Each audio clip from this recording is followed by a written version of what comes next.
چلیے دیکھتے ہیں آیت نمبر 126 سے 164 سورہ آل عمران میں ہم نے کیا کیا سیکھا۔ آج ہم نے سیکھا کہ فتح نصرت صرف اللہ سبحانہ و تعالیٰ ہی کی طرف سے ہوتی ہے، اور اگر ہم چاہتے ہیں کہ اللہ تعالیٰ کی رحمت سے فیض یاب ہوں تو اس کے لیے ہمیں اللہ اور اس کے رسول کی اطاعت کرنا ہوگی، جس کے لیے لازم ہے کہ ہم قرآن اور سنت کا علم حاصل کریں، ہمیں پتہ ہو کہ کیسے کرنی ہے اللہ تعالیٰ کی فرما برداری، کیسے کرنی ہے رسول کی فرما برداری، تبھی ہم اس پہ عمل پیرا ہو سکتے ہیں۔ آج ہم نے سیکھا کہ کامیابی کے لیے اللہ کا ڈر ہونا لازم ہے، تقوی ہونا لازم ہے۔ آج ہم نے یہ بھی سیکھا کہ انشاءاللہ تعالیٰ، بلکہ ہم عہد کرتے ہیں کہ آج سے ہم ہر اس عمل سے بچیں گے، کیونکہ اللہ تعالیٰ نے ہمیں اس کا حکم دیا ہے کہ ہم ہر اس عمل سے بچیں جو آگ میں لے جانے والا ہے، اور تیز گامی کریں، فوراً کر لیں،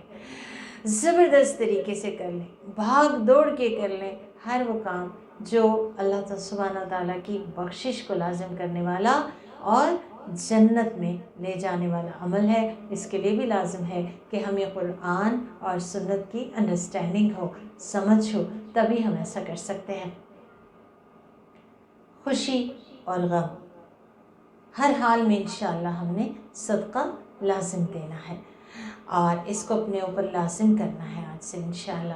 پھر ہم نے یہ بھی سیکھا کہ ہم نے اپنے غصے کو چینلائز کرنا ہے۔ اگر ہمیں غصہ آ جائے تو وہ ایک بہت بڑی پاور ہے، اس پاور کو ہم کسی کریٹیو یا کسی کنسٹرکٹیو چیز میں یوز کر سکتے ہیں۔ مثلا غصہ آیا ہوا ہے، کسی بچے پہ ہے یا شوہر پہ آ گیا ہے، تو کیا کریں، وہی زور جو ہے وہ صفائیوں پہ لگا لیں، بڑی اچھی ہو جائیں گی،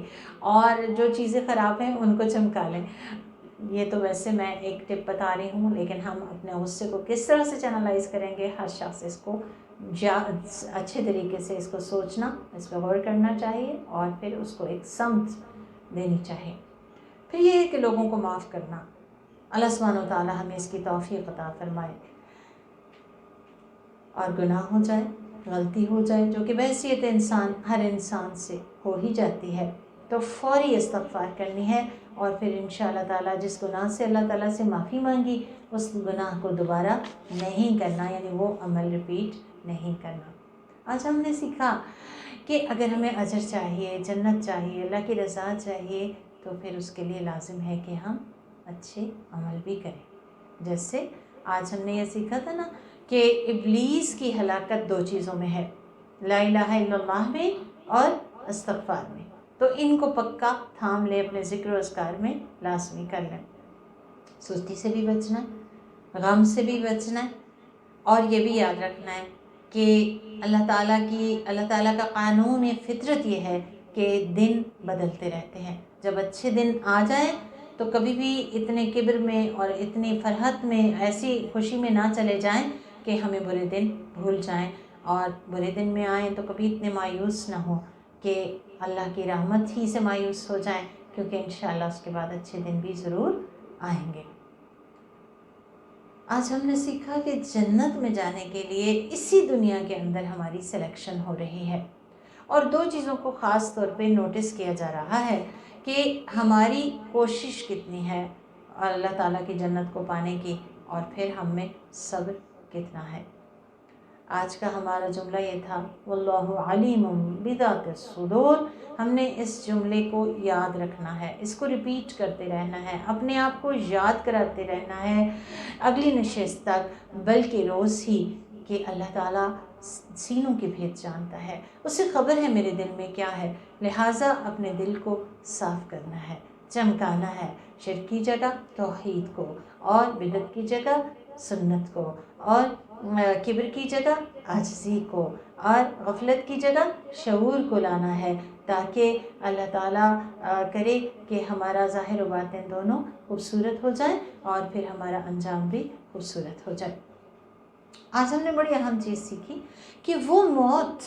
جو اللہ کے راستے میں آ جائے وہ اس دنیا میں جو لوگ سمیٹ رہے ہیں ان تمام چیزوں سے بہتر ہے، کیونکہ وہ اللہ کی مغفرت اور رحمت کا باعث ہے۔ تو اللہ تعالیٰ ہمیں اپنے راستے میں موت دے، لیکن یہ تبھی آئے گی جب ہم اللہ کے راستے پہ نکلیں گے، اور یہ تبھی ہو سکتا ہے جب ہم تھوڑا سا اپنی دنیا کو پیچھے اور اللہ کی رضا کو اور اللہ کی ذات کو تھوڑا سا نہیں بلکہ بہت سا آگے رکھیں۔ آج ہم نے سیکھا کہ انشاءاللہ ہم نے کبھی کاش نہیں کرنا، کہنا بھی نہیں ہے یہ لفظ، کیونکہ آپ صلی اللہ علیہ وسلم نے اس سے منع فرمایا ہے۔ کاش میں ایسا کرتی تو ایسا ہو جاتا، نہیں، بلکہ اللہ کی تقدیر یہی تھی، جیسا اس نے لکھا تھا ویسا ہو گیا۔ امانت کی پاسداری ایمان کا حصہ ہے، لہٰذا امانتیں چاہے مال کی ہوں، چاہے نگاہوں کی ہوں، چاہے باتوں کی ہوں، ہم نے انشاءاللہ ان کی پاسداری کرنی ہے۔ اور گمراہی سے بچنے کا نسخہ کیا ہے؟ تلاوت آیات اور